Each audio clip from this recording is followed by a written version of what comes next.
اعوذ باللہ من الشیطان الرجیم بسم اللہ الرحمن الرحیم ولن يتمنوه ابدا بما قدمت ایدیہم وقال النبی صلی اللہ علیہ وسلم اکثروا هذه اللذات او كما قال علیہ الصلاۃ والسلام۔ قرآن کریم کی آیت میں فرمایا جا رہا ہے فَتَمَنَّوْا الْمَوْتَ إِن كُنتُمْ صَادِقِينَ کہ تم موت کی تمنا کرو اگر تم سچے ہو۔ اب حدیث پاک کے اندر اللہ کے نبی صلی اللہ علیہ وسلم اس آیت کی تفسیر میں فرما رہے ہیں کہ جو آدمی اللہ کی ملاقات کو پسند کرتا ہے تو اللہ بھی اس کی ملاقات کو پسند کرتا ہے۔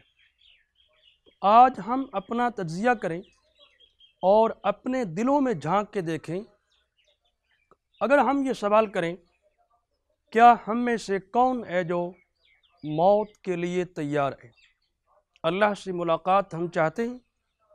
اگر ہمارا جواب نفی میں ہے اور ہم اللہ سے ملاقات نہیں چاہتے تو پھر سوچئے کہ اللہ ہماری ملاقات کو کیسے پسند کرے گا۔ اور قرآن کریم میں یہ ان کنتم صادقین فتمنوا الموت، یہ موت کی تمنا یہ سچے لوگوں کی نشانی بتائی گئی، موت کی طلب۔ اور آگے فرمایا ولن یتمنوہ، موت کی تمنا نہیں کریں گے، کیوں کہ بما قدمت ایدیہم، اس وجہ سے کہ جو کچھ انہوں نے آگے بھیجا ہے، یعنی جو اعمال وہ آگے بھیج چکے ہیں اس کی وجہ سے وہ تمنا نہیں کریں گے۔ تو آج ہم بھی دیکھیں کہ ہم نے آگے کیا بھیجا ہے اور ہم تمنا کیوں نہیں کر رہے، اللہ سے ملاقات کی تمنا کیوں نہیں ہے؟ وہ موت کے بغیر تو ملاقات نہیں ہو سکتی، تو لہٰذا موت کی تمنا یہ اللہ سے ملاقات کی تمنا ہے۔ اگر یہ دوسرا سوال کیا جائے کہ وہ کون ہے جس نے موت کی تیاری کر لی، تو یقیناً ہمارا جواب نفی کے اندر ہے۔ تو بتائیے فَتَمَنَّوْا الْمَوْتَ إِن كُنتُمْ صَادِقِينَ، اگر تم سچے ہو تو موت کی تمنا کرو۔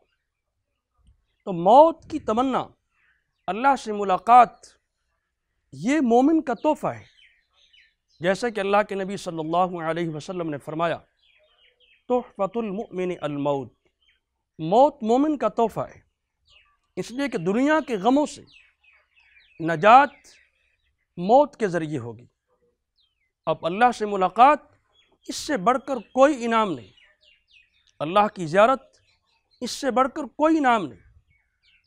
اس لیے ضروری ہے کہ ہم سچے لوگوں میں شامل ہو جائیں اور ہم اللہ سے ملاقات کا شوق رکھیں، اور تاکہ اللہ پھر ہم سے ملاقات کا شوق رکھے، اور جس سے اللہ ملاقات رکھتا ہے، شوق رکھتا ہے، پھر اللہ پاک ان کو اپنا محبوب بنا لیتا ہے۔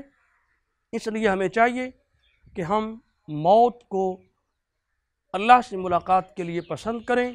اللہ پاک مجھے آپ سب کو موت کی تمنا، اللہ سے ملاقات کی تمنا اور اپنے رب سے ملاقات کا شوق ہم سب کو نصیب فرما دے، اور ہمارے اعمال کی اصلاح فرمائے، اور ہم آگے نیک اعمال بھیجیں تاکہ ہم آگے جانے کی تمنا کر سکیں۔